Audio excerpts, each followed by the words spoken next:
Bonjour à tous, aujourd'hui je vous présente le retour de Jules de Didier Van Collaert, paru aux éditions Albin Michel.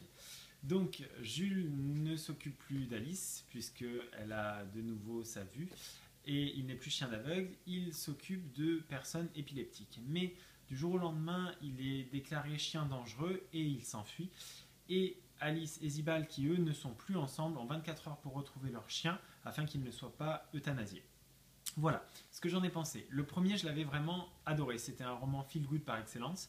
Et évidemment, on va retrouver quelques points qui sont communs. C'est-à-dire qu'on se sent bien dans ce livre, on aime ses personnages, on adore Jules, évidemment, on est fou amoureux de ce chien et on aimerait avoir le même.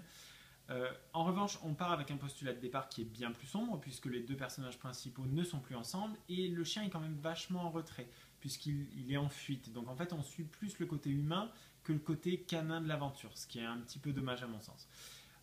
Il en reste qu'on passe un très bon moment, qu'il y a énormément d'humour et que le tout forme un groupe très attachant. Ce qui est vraiment dommage, c'est que le roman est très très court alors qu'il y a plein de choses à dire, qu'on aimerait que l'histoire soit pas contée aussi rapidement et on aimerait s'attacher davantage à ses sentiments, à ce qui se passe aux personnages, à leurs relations entre eux et évidemment à Jules. Voilà, donc on passe malgré tout un très très bon moment, donc n'hésitez pas, surtout si vous avez adoré le premier.